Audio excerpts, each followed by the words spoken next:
Headspace centres, they aim to enhance a young person's access and engagement with mental health services, minimise any barriers that may be preventing a young person from accessing the necessary support, it being one of the key components of the Headspace model. So Janet, what do you do in your clinical work to support engagement? So one of the most important things I think is to provide respect for the young person, to acknowledge their right to make their own personal choices around their mental health care and around the type of support that they want to receive. So in everything I do, like in the way I treat them, the way I talk to them, I want to try and convey that message of respect and acknowledgement. I always try and use a really honest and open approach. So if ever they've got any, I'm always asking them, have they got any questions about the process or about anything that they might be concerned about.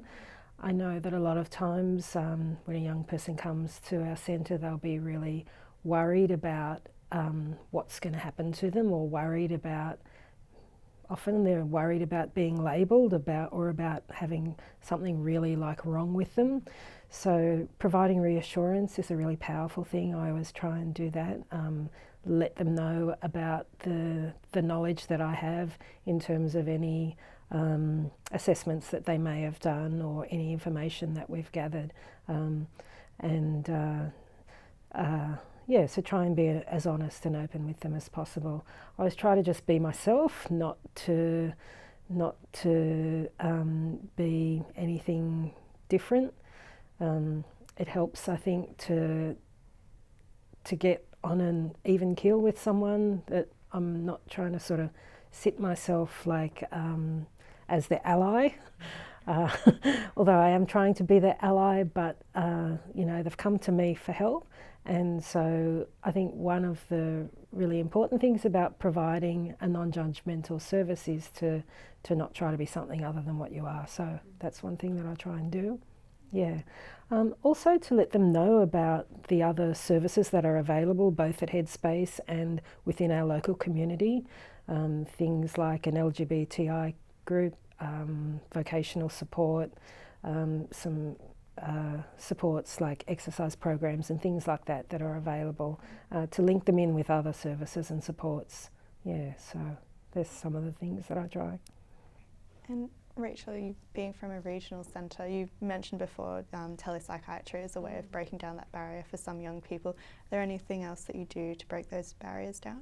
I guess for us, young people have a lot of difficulty actually entering the centre due to transport. We don't have a good public transport system, so we often are just called to see them where they're actually at, and we might make a trip out to a school, or it might be a different agency, and we'll just have to be flexible around the way we see them, because they just have difficulty actually coming into the centre. What can cause a young person to disengage from their support, and how do you prevent this and perhaps respond to it when you see it happening? I think it can come back to how you initially engage them as well. With a lot of the young people that we see, sometimes it can be a very small window of opportunity to engage them initially. So if we think developmentally, it's a time when young people are individuating and seeking help or asking an adult for support might seem a bit counterintuitive.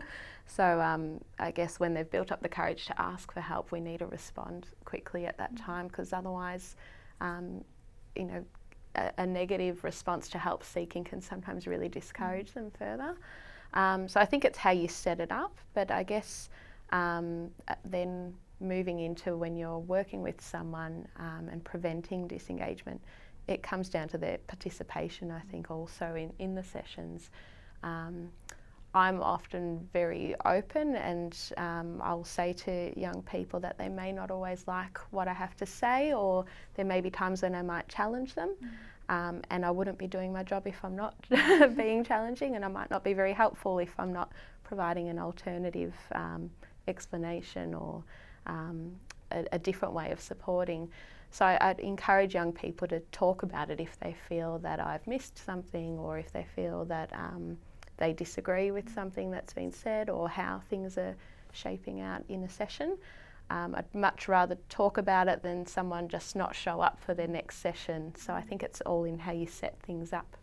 I guess when you do see it happening, it can be really tricky. So sometimes a good example is dealing with confidentiality. So from the get-go, we'll explain confidentiality and what are the I guess boundaries of that in terms of managing risk and when we might need to overstep it.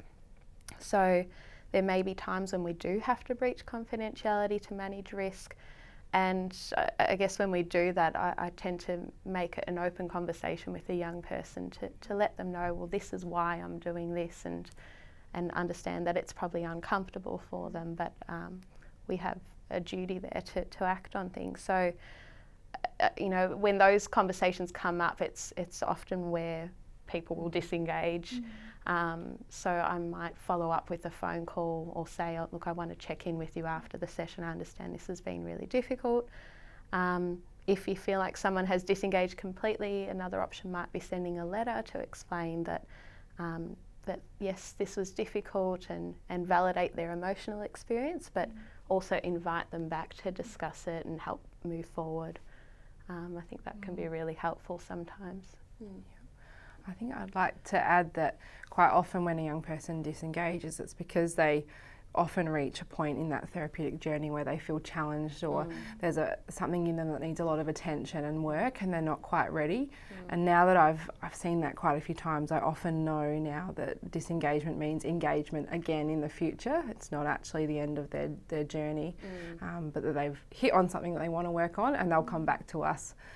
You know, at our centre we know that young people come back 2 or 3 times, and that might be because of a crisis or, you know, something else is, you know, represented for them. But yeah, I just want to reiterate that often disengagement means engagement in the future. I think it's important to also be mindful of what that young person's goals were coming into Headspace. So often different things will emerge as you're talking with someone and as treatment's progressing. And it's important to check in and see, you know, I'm noticing that we're going down this track now, but this is what you initially wanted to work on, and seeing how they feel about that, because I think based like what you're saying, it might be that you've actually gone off track a little bit and that their initial needs not being met. So it can be it can happen very easily, so I think we just have to be mindful of that. And sometimes I think it can be helpful to offer them the opportunity to talk to someone else in the centre, like the clinical lead or the person who initially saw them for the intake assessment, because if they are feeling uncomfortable with you as a clinician, even though you'll encourage them to say something about that, they won't want to because they feel too awkward about it.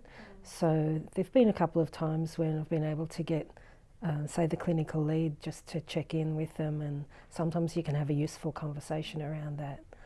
And so that's another example of where the Headspace multidisciplinary model comes in really well for supporting the young person.